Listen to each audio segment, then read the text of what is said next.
अस्सलाम वालेकुम, कैसे हैं आप सब? ठीक हैं, फिट हैं? नई वीडियो के साथ आपकी खिदमत में हाजिर हैं। आज हम बात करने वाले हैं दुआ के ऊपर कि जो दुआ मांगना है ये कैसा है और दुआ में क्या मांगना चाहिए। क्या कोई इसके पीछे की भी कोई बात है या फिर बस हाथ उठाए और दुआ करनी शुरू कर दी। तो रसूलुल्लाह सल्लल्लाहु अलैहि वसल्लम अल्लाह ताला से एक दुआ जो है वो मांगते थे कि या अल्लाह मुझे उस दुआ से बचा जिसको आपने कबूल नहीं करना। उस दिन मैं एक ऑडियो सुन रहा हज़रत वासिफ़ अली वासिफ़ रहमतुल्लाह अलैह की, और उसमें इरशाद फरमाते हैं कि कहीं अगर आपको पता चल जाए कि ये मुकाम ऐसा है कि जहाँ हर दुआ कबूल होती है और आप वहाँ पहुँच गए, तो जो सबसे पहला काम आपने ये क्या करना है कि आपने दुआ नहीं मांगनी जब तक कि आपको पता ना हो कि आप क्या मांग रहे। कुरान की आयत है कि हो सकता है, जिसका मफहूम है, हो सकता है तो अपने लिए कुछ पसंद करो जो तुम्हारे लिए सही ना हो सकता है तो अपने कुछ नापसंद करो जो तुम्हारे लिए सही हो।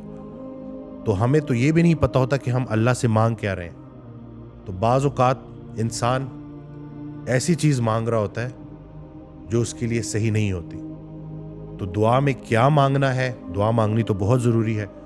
दुआ का ये जो मुकाम है और दुआ में जो सबसे खूबसूरत बात है वो ये है कि दुआ मांगने वाला और दुआ सुनने वाला बैक वक्त उसी जगह पे मौजूद होते हैं। एक इंसान ने हाथ उठाया और दुआ की, तो जो दुआ कर रहा है वो भी वहाँ मौजूद है और दुआ सुनने वाला भी वहाँ मौजूद है। तो ये बड़ा एक गहरा और एक बड़ा करीबी ताल्लुक़ है अल्लाह और अपने बंदे का।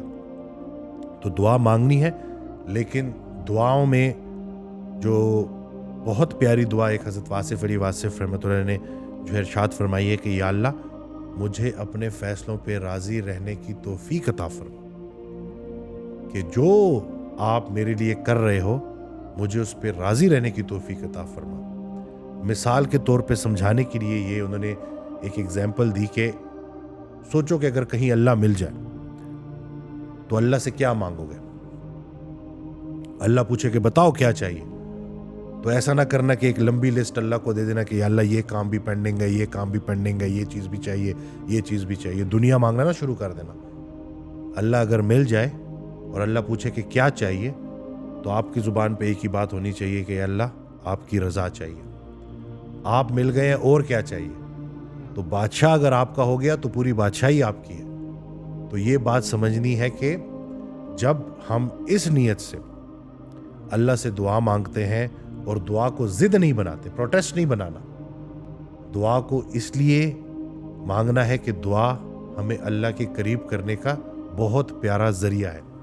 और दुआ जो है ना, इससे बहुत सारी मुसीबतें, बहुत सारी बलाएं टल जाती हैं। तो इसको उस तरीके से लेके चलना है, उस तरीके से दुआ मांगनी है कि जिसमें आपको क्लैरिटी हो कि जो आप अल्लाह से मांग रहे हैं वो आपके हक में बेहतर है, नहीं तो खामोश रहना ही बेहतर है। और एक और दुआ हज़रत वासिफ़ अली वासिफ़ रहमतुल्लाह ने बड़ी प्यारी दुआ जो है वो बयान फरमाई है कि या अल्लाह जो आपने मुझे देना है वो बिन मांगे दे दे, और जो आपने नहीं देना उसके मांगने की तौफीक भी ना दे।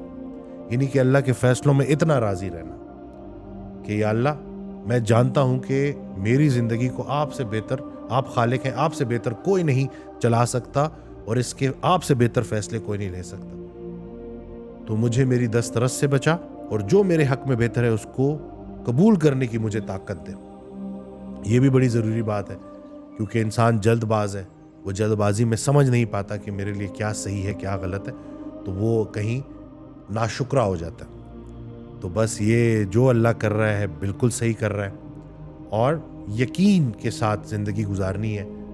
दुआओं को ज़िद नहीं बनाना, दुआ ज़रिया है अल्लाह के करीब होने का। तो इन दोनों बातों में फ़र्क है कि जब भी मांगो तो दुनिया में भी नेकी मांगो और आखिरत में भी उस नेकी को देखने की तौफीक मांगो कि या अल्लाह जो दुनिया में आपने मुझे नेकी करने का मौका दिया उस नेकी का अजर मैं आखिरत में भी चाहता हूँ।